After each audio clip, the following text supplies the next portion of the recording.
Nusantara adalah negeri yang diberkahi, dipilih Tuhan sebagai tempat pertama di bumi untuk menumbuhkan rempah.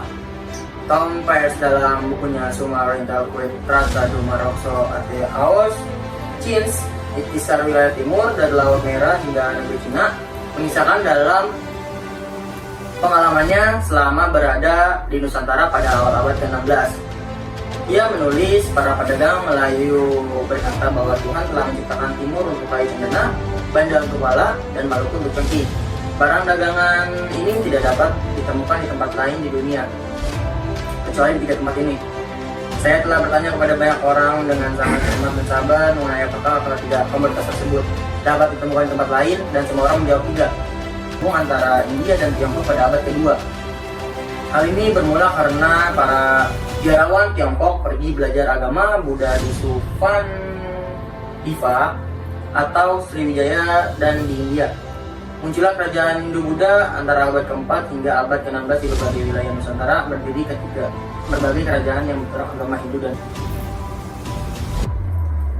jalur rempah kolonial Hindu-Buddha di Kerajaan Singasari dan Majapahit merujuk pada perdagangan rempah-rempah yang terjadi selama masa kejayaan kedua kerajaan tersebut. Di wilayah Nusantara di Indonesia, meskipun Singasari dan Majapahit terkenal karena pengaruh Hindu-Buddhanya, mereka perdagangan rempah-rempah juga memainkan peran penting dalam ekonomi mereka.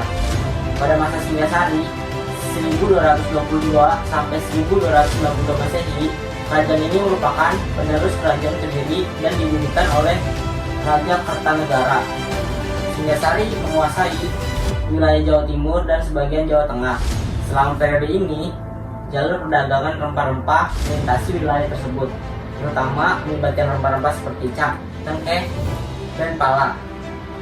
Namun, perdagangan rempah-rempah mencapai puncaknya selama masa kejayaan Kerajaan Majapahit, yaitu tahun 1293 sampai 1500 Masehi.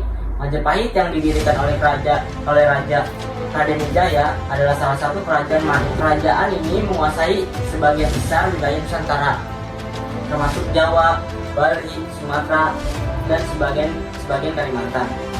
Rempah seperti cengkih, pala, lada, kayu manis, dan palu kapulaga merupakan sumber daya yang sangat berharga bagi kerajaan Majapahit. Jalur perdagangan rempah-rempah terbentang dari Kepulauan Maluku yang terkenal sebagai Kepulauan Rempah-Rempah hingga ke pelabuhan di Jawa, wilayah lainnya yang dikuasai oleh Majapahit. Rempah-rempah ini kemudian diekspor ke luar Nusantara, termasuk ke Tiongkok, India, dan Timur Tengah. Dalam menjaga dan memperluas kekuasaannya, Majapahit juga menggunakan jalur perdagangan rempah-rempah ini sebagai sarana diplomasi dan pengaruh politik. Kerajaan Majapahit menjalin hubungan dagang dengan kerajaan-kerajaan di Asia Tenggara dan Asia Timur, serta menjalin ikatan pernikahan dengan kerajaan-kerajaan tersebut.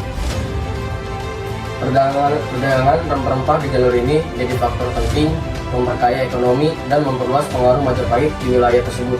Namun, perlu diingat bahwa ada periode ini istilah kolonial yang digunakan dalam konteks jalur rempah-rempah dan memiliki konotasi yang sama seperti yang digunakan dalam konteks kolonialisme Eropa pada abad-abad berikutnya.